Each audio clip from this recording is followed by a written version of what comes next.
हम जा रहे हैं in the heaven of Nepal, Pokhara on our school trip. हम यहाँ घूमने वाले हैं ढेर सारे जगहों पर और हम करने वाले हैं ढेर सारी चीजों को एक्सप्लोर, साथ ही साथ ढेर सारी मस्ती और ढेर सारा एडवेंचर।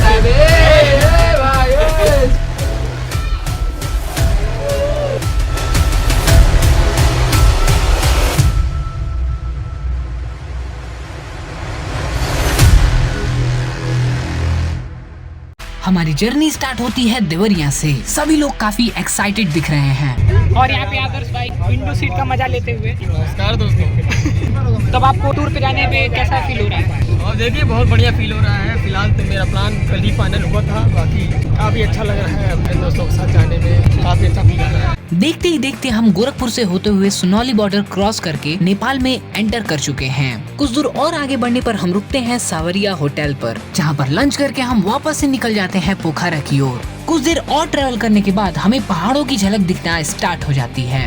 गाइस पहाड़ दिखना स्टार्ट हो चुका है भाई, पहाड़ दिखाई दे रहे हैं। हम तो बस इतने में ही खुश हो गए थे, लेकिन ये तो ट्रेलर है, पिक्चर अभी बाकी है मेरे दोस्त। हम धीरे धीरे पहाड़ों के करीब जाते जा रहे हैं और फाइनली हमारी बस पहाड़ों पे चढ़ना भी स्टार्ट कर चुकी है। रास्ते बिल्कुल जलेबी जैसे घुमावदार हैं और इन खतरों से भरे रास्तों के लिए ड्राइवर का एक्सपीरियंस होना बहुत ही जरूरी है। इधर से जाते समय मैंने बहुत सी बेहतरीन नजारों को कैप्चर करना मिस कर दिया। उन सुंदर नजारों को मैं लौटते समय वीडियो के एंड में दिखाने वाला हूँ, और जो नजारे मैं कैप्चर कर पाया था वो आप अपने स्क्रीन पर देख पा रहे होंगे। और इन्हीं सुंदर नजारों के बीच नोरा भाई ने मुझसे बहुत ही कठिन सवाल किया। हाँ भाई, क्या पूछ रहे थे? तो मैं ये पूछ रहा था जी कि जो ये पोखरा जाने वाली बस है वो कहाँ जाएगी जी? अब अंधेरा होने लगा है, लेकिन अभी भी हम पोखरा से लगभग 100 किलोमीटर दूर हैं। लगभग 3-4 घंटे चलने के बाद हमारी बस रुकती है ताकि हम थोड़ा रिलैक्स कर सकें। और यहाँ पे आप लोग देख सकते हैं नूरा द एक्सप्लोरर भाई, एक बार इधर देखिए। अच्छा तेज है। हाँ भे। और भाई आयरन भाई बढ़िया। तो अभी हम लोग वापस से बस चलना स्टार्ट कर रहा है और आदित्य भाई को नींद आ रहा है। नेपाल आके कैसा लग रहा है आदित्य भाई? बहुत। अब इस अंधेरे में नजारे तो दिख नहीं रहे थे, तो हम लॉन्डो ने टाइम पास के लिए अपने कारनामे करने स्टार्ट कर दिए। Cultural in charge. The aesthetic. You are recording? Yeah. Cultural in charge of DSS. Very special boy of the DSS. And he manages the culture of DSS. Characteristic boy, nice character. He is using his character skill very well.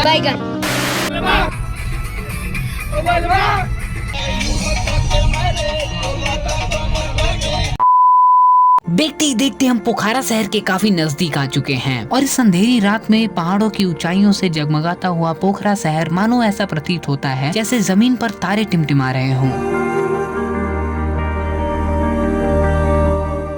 कुछ ही देर में अब हम उतर चुके हैं पोखरा की सड़कों पर। न जाने क्यों यहाँ के लोग हमें इतनी हैरानी से देख रहे हैं, तो मैंने इन्हें हेलो भी किया। तो हम लोग अभी बिल्कुल रात हो चुका है और अभी को हम अपने डेस्टिनेशन पे पहुंचे हैं और यहाँ पर आ चुका है होटल रोमांटिका। मेरा रोमकॉम करने वाले भाई, आज पूरी रात भर रोमकॉम होगा। आदित्य भाई होटल पे पहुँच के कैसा फील हो रहा है? दिल गार्डन हो रहा है। और ये रहा अपना होटल रोमांटिका। ठंडा लग रहा है क्या भाई? भाई ठंडा लग रहा है क्या? Aditya bro I am so hot. देश भाई ठंडा लग रहा है एकदम। इसमें स्विमिंग करेगा। सुबह ही उठ करके इसमें ये स्विमिंग करते हुए नजर आएंगे। तो यहाँ पे हम लोग को रूम का चाबी मिल चुका है और यहाँ पर हम लोग रूम में एंटर कर रहे हैं। मजा आएगा भाई। ओ भाई साहब, रूम तो काफी प्रीमियम लग रहा है। और यहाँ पर आप देख सकते हैं हमें बालकनी भी मिली है। वाओ। अरे यार यहाँ पर तो और ज्यादा शानदार व्यूज। आदित्य भाई यहाँ पे पहुँच के कैसा फील हो रहा है? बहुत अच्छा फील हो रहा है। और यहाँ पे बालकनी से बहुत ही अच्छा व्यू आ रहा है। देखिएगा, पूरा मैं बता रहा हूँ, ये अगेन मैं कहना चाहूँगा, ये वर्थ इट है। अभी रात में तो सिर्फ और सिर्फ घरों की लाइटें जगमगा रही हैं, लेकिन सुबह का नजारा सच में बहुत ही अमेजिंग होने वाला है। अब क्योंकि हम लड़के ऐसे तो सोने वाले थे नहीं, तो हमने कुछ देर तक अपने कारनामे किए।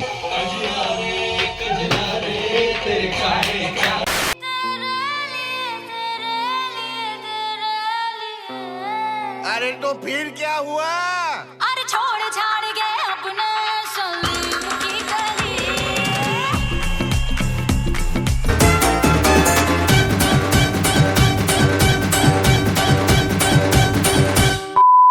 क्योंकि हम बहुत ही थक चुके थे तो हम सो जाते हैं और उठते हैं सुबह एक अमेजिंग नजारे के साथ।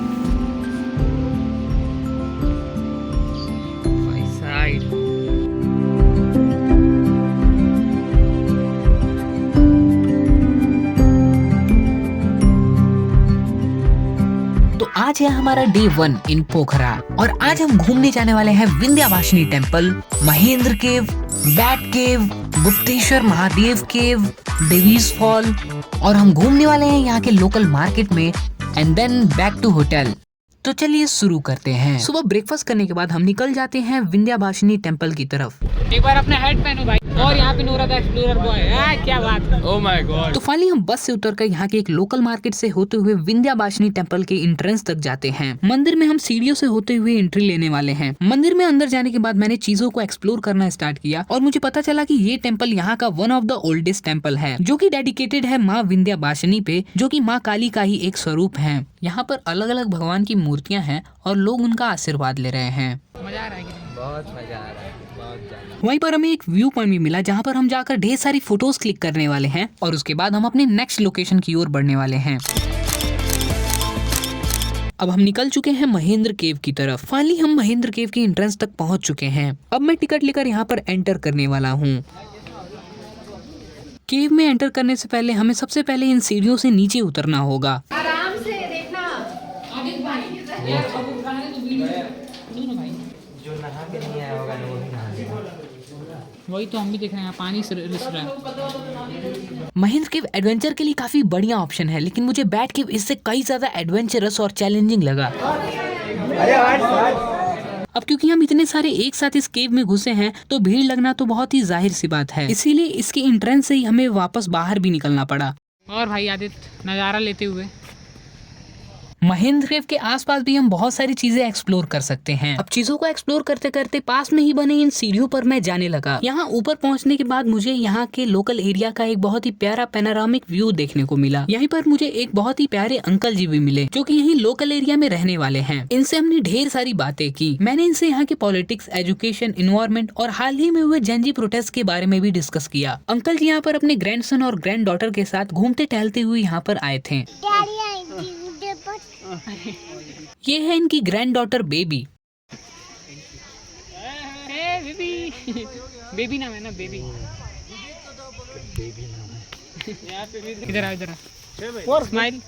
और ये है इनका ग्रैंडसन विदित। कुछ देर तक इनके साथ खेलने के बाद गाइड का बुलावा आने लगा। विदित बाय बेबी।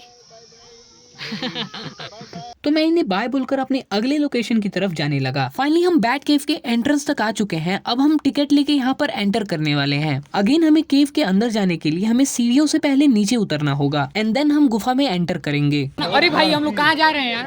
अरे भाई साहब कितना डरावना है। इस गुफा में काफी अजीबोगरीब रास्ते हैं और मेरे लिए इस कैमरे को और खुद को एक साथ संभालना काफी मुश्किल हो रहा था। जरा सी भी चूक मेरे मुंह का शेप बिगाड़ सकती है। बैट नहीं दिखा अभी तक गाइस। अब अगेन हम 50 लोग एक साथ घुसे हैं तो भीड़ लगना तो बहुत ही लाजमी है। अनफॉर्चुनेटली मैं आपको बैट केव में बैट नहीं दिखा सकता क्योंकि हमें इन पर टॉर्च जलाने से मना किया गया है। शायद आपको यकीन न हो, यहाँ पर हजारों चमगादड़ रूफ से लटके हुए हैं। अब आगे का रास्ता काफी ज्यादा खराब था इसलिए मैं वीडियो नहीं बना पाया। तो अब हम डायरेक्टली नेक्स्ट लोकेशन पर मिलने वाले हैं। फाइनली हम पहुंच चुके हैं गुप्तेश्वर महादेव केव पर। एंट्रेंस में घुसते ही आपको यहाँ का एक बहुत ही बड़ा सा लोकल मार्केट देखने को मिलेगा। इस मार्केट से होते हुए ही हम यहाँ के टिकट काउंटर तक जाने वाले हैं। ये रहा टिकट काउंटर और अब हम टिकट लेकर गुफा में जाने वाले हैं। केव में एंटर करने के लिए हमें सबसे पहले इन स्पाइरल फॉर्म सीढ़ियों से नीचे उतरना होगा। फाइनली अब हम यहाँ से गुफा में एंटर करने वाले हैं। गुफा में कुछ दूर अंदर जाने के बाद आपको शिव जी का एक बहुत ही भव्य मंदिर देखने को मिलेगा, जहाँ पर साफ शब्दों में कैमरा नॉट अलाउड का पोस्टर लगा हुआ है। बट फिर भी मैंने एक छोटा सा वीडियो बना ही लिया ताकि आप भी शिव जी का दर्शन कर पाएं। इन पतले रास्तों से होते हुए हम फाइनली गुफा के एंड तक पहुँच गए हैं, जहाँ पे आपको एक वाटरफॉल देखने को मिलेगा। इस वाटरफॉल का सबसे मजेदार बात यह है कि इसका पानी देवीज फॉल से आ रहा है, जो कि हमारा नेक्स्ट लोकेशन होने वाला है। बहुत सही, बस डन। अब जाहिर सी बात है, अगर महादेव केव में पानी देवीज फॉल से जा रहा है तो देवीज फॉल यहीं कहीं नजदीक में ही होगा। इसलिए हम पैदल देवीज फॉल की तरफ निकल चुके हैं, जो कि महादेव केव के काफी नजदीक है। ये रहा इसका एंट्रेंस और अब हम यहाँ पर एंटर करने वाले हैं। Meera ma'am sir. यहाँ पर भी हमें एंट्री के लिए टिकट चाहिए होगा। यहाँ पर सभी अपना टिकट लेकर एंटर कर रहे हैं। अब हमेशा की तरह इस बार भी हमें सीढ़ियों से नीचे जाना होगा और नीचे उतरते ही जो मुझे नजारा दिखा उससे मैं भी हैरान रह गया। अब क्योंकि हम इसे कैमरे में रिकॉर्ड नहीं कर पा रहे थे इसलिए हम थोड़े से और नीचे गए। अब आपको जो प्यारा सा फॉल दिख रहा है इसका पानी सीधे महादेव केव में जा रहा है। डिवीज फॉल देखने के बाद अब हम यहाँ के लोकल मार्केट में घूमने वाले हैं। क्या ले रहे हो साहिल? यहाँ पर मैम और सर लोग कुछ सामान देख रहे हैं। यहाँ पर कुछ सामान देखने और खरीदने के बाद हम होटल वापस पैदल ही लौटने वाले हैं, जो कि यहाँ से काफी नजदीक है। यहाँ से लौटते समय हमें कृष्ण भक्ति में डूबे हुए कुछ लोग मिले और अच्छी बात तो ये है कि हमें उन्हें ज्वाइन करने का मौका मिला। मोबाइल का बैटरी लो होने की वजह से मैं ज्यादा वीडियोस तो नहीं बना पाया, बट जो मेरे पास है वो मैं आपको दिखा रहा हूँ।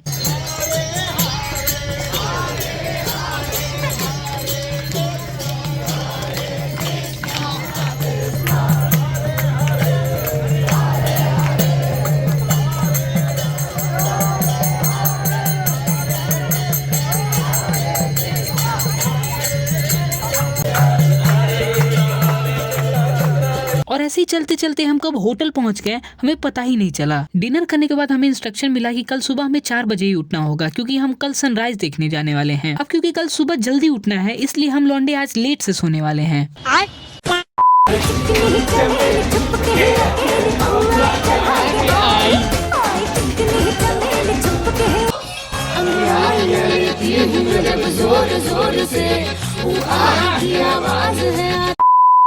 तो आज है डे 3 इन पोखरा और आज हम जाने वाले हैं सनराइज देखने इस व्यू पॉइंट पर और उसके बाद पुमदी कोट शिव मंदिर पर, then world peace pagoda and at last Phewa lake से होते हुए बैक टू होटल। तो सुबह 4 बजे हम बस के थ्रू पहुंच चुके हैं अन्नपूर्णा केबल कार स्टेशन। और सच बताऊं तो ट्रिप का यही वाला पार्ट मेरा फेवरेट पार्ट है। हम स्लोप से होते हुए टिकट काउंटर तक जाने वाले हैं। यहाँ पर सब अपने टिकट्स का वेट कर रहे हैं और यहाँ पर कुछ लोग अपने अपने टिकट्स लेकर एंटर कर रहे हैं। मैं भी अपना टिकट लेकर यहाँ एंटर कर चुका हूँ और इस केबल कार के बाद मेरी बारी आने वाली है। अब फाइनली मैं भी केबल कार में बैठ चुका हूँ। अरे कोई वीडियो हम लोग का भी बनेगा। हाँ बिल्कुल सर बनेगा। देखते ही देखते हम काफी ऊंचाई पर जाते जा रहे थे और क्योंकि अंधेरे की वजह से ज्यादा कुछ दिखाई नहीं दे रहा था इसलिए हमें ज्यादा डर भी नहीं लग रहा था। देखते ही देखते हम इतनी ऊंचाई पर आ चुके हैं कि हमें पूरा पोखरा शहर दिखाई देने लगा है। अब फाइनली केबल कार से उतरने के बाद हम व्यू पॉइंट तक पैदल ही जाने वाले हैं, जो कि पास में ही है। फाइनली हम व्यू पॉइंट तक पहुँच चुके हैं। व्यू पॉइंट पर पहुंचने के बाद सब सनराइज का वेट कर रहे हैं, बट अनफॉर्चुनेटली हम सनराइज क्लियरली नहीं देख पाए क्योंकि आज मौसम काफी क्लाउडी था। यहाँ पर घूमते घामते मुझे यहीं के लोकल में रहने वाले एक बहुत ही प्यारे पर्सन मिले जिनका नाम है विमल नेपाली। इनके साथ हमने ढेर सारी मस्ती और बातें की। Are you going to make me famous? Yes, we are not influencer, but we are shooting it for our school. Oh, perfect. Yo. Have a wonderful time in Pokhara. All the students from India. Thank you. And yeah, this is life. What we study in the school and what we see in real life is vast difference. मैंने इनसे बात करके पोखरा शहर से related ढेर सारी चीजें जानने की कोशिश की। साथ ही साथ इन्होंने अपने बारे में भी ढेर सारी चीजें बताई। Airport. To see airport, you have to go there, and you will see the airport is in front of the city, front view of the Bungee jumping. bungee jump. There are 2 bungee jump. One is 230 meter.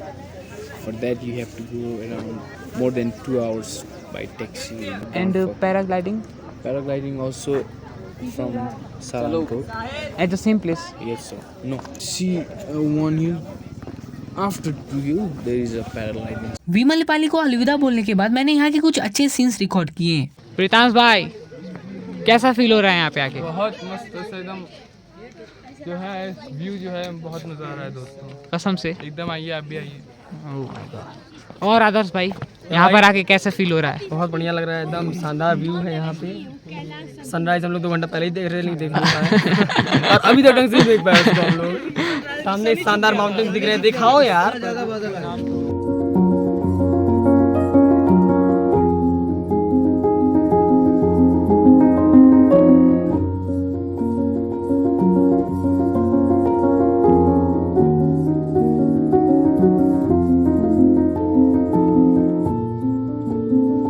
अभी सारे scenes record करते करते हमें guide का बुलावा आने लगा।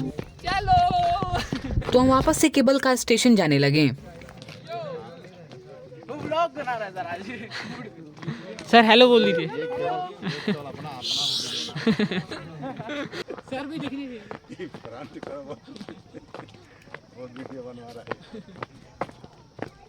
Sir blog बनाएगा।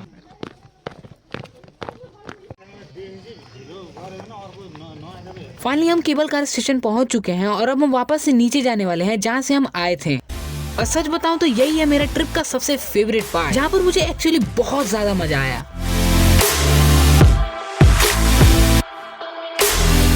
और इतनी ऊंचाई से डर भी काफी ज्यादा लग रहा था।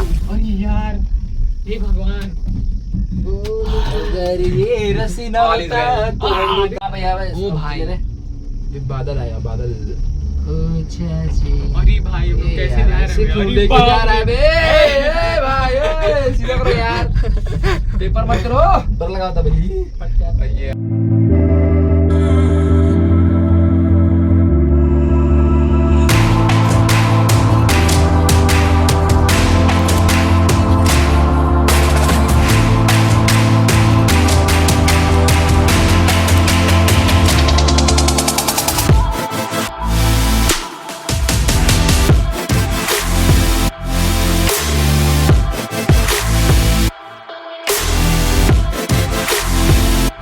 देखते ही देखते हम नीचे वापस आ चुके हैं। पानी कर रहे अब हम वापस से होटल जा रहे हैं जहाँ पर हम नहाएंगे, ब्रेकफास्ट करेंगे और निकल जाएंगे अपने नेक्स्ट लोकेशन पर।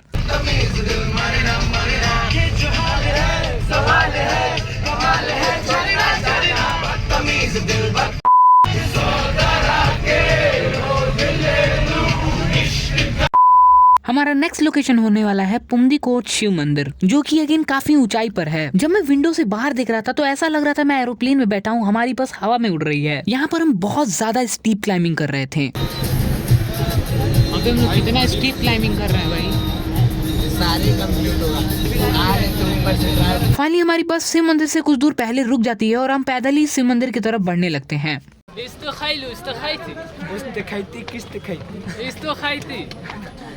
हम लोग अभी जाती, किधर जाती? उधर जाती।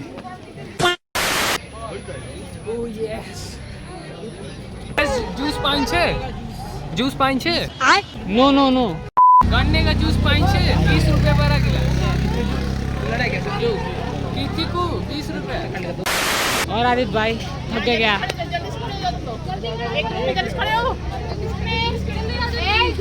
जल्दी से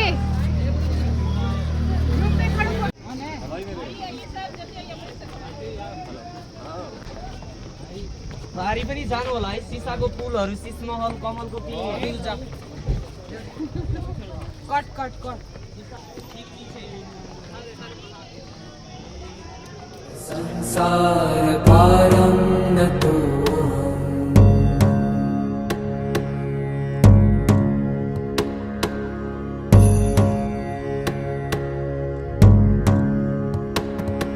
तुषाराद्रि संकाश गौरं गभीरम्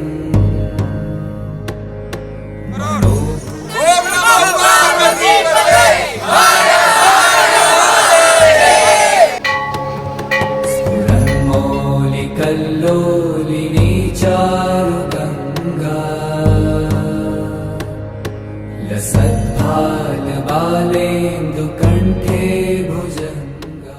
शिवजी के दर्शन करने के बाद हम हमेशा की तरह इस बार भी आसपास की चीजों को एक्सप्लोर करने निकल चुके हैं। यहाँ पर इतनी ऊंचाई से हमें बहुत ही प्यारा नजारा देखने को मिल रहा है।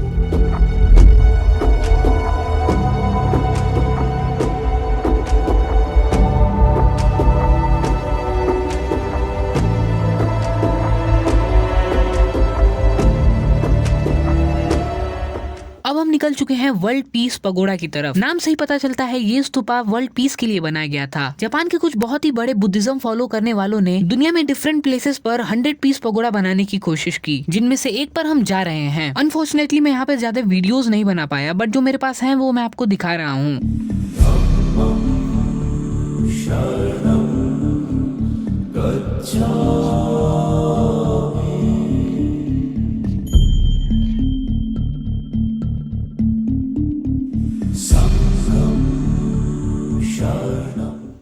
जाने वाले हैं अपने लास्ट लोकेशन पर, जो कि है फेवा लेक।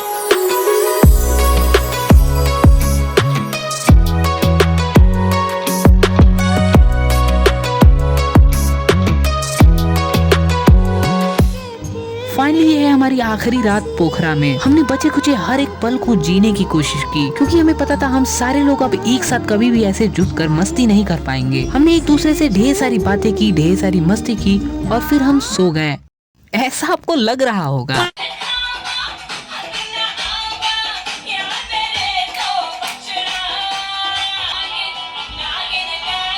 हमने डिसाइड किया कि आज रात हम बिल्कुल नहीं सोएंगे और बचे कुचे हर एक एक सेकंड को यूटिलाइज करेंगे।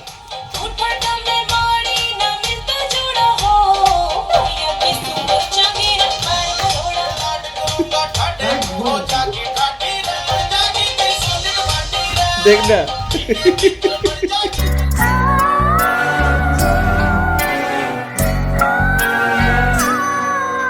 सो जा मेरे चंदा, रात आ गई। सो जा वरना डायन काट खाएगी।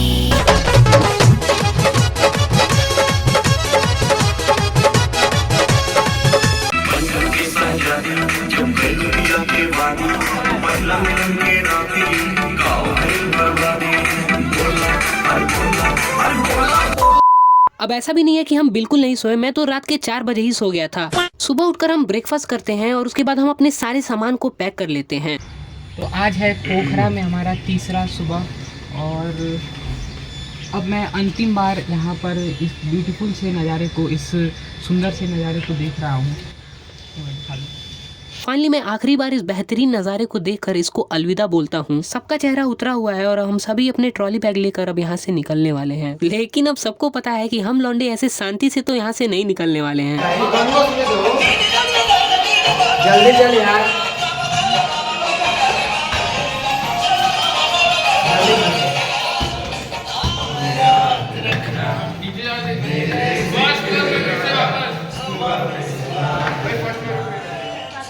अच्छा काम कोई हुआ। फाइनली हम बस से निकल जाते हैं अपने घरों की ओर। अब मैं आपको वो सीन्स दिखाने वाला हूँ जो मैंने आते समय कैप्चर करना मिस कर दिया था।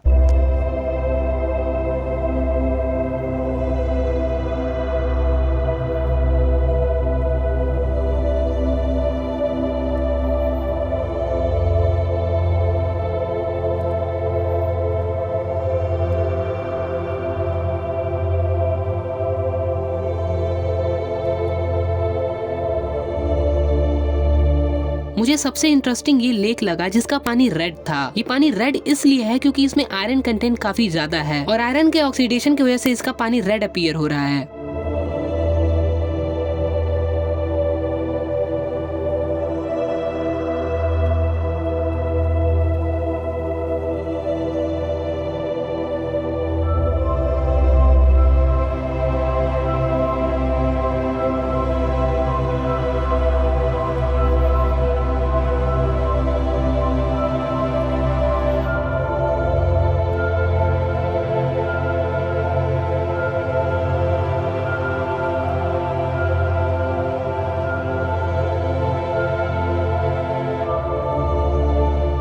देखते ही देखते हम पहाड़ों से उतर चुके हैं और अब धीरे धीरे इससे दूर जा रहे हैं। 3-4 घंटे ट्रैवल करने के बाद हम पहुंच जाते हैं सुनौली बॉर्डर और फाइनली मुझे नेपाल को अलविदा बोलते हुए काफी दुख हो रहा था, लेकिन मुझे अचानक से याद आया सारे जहां से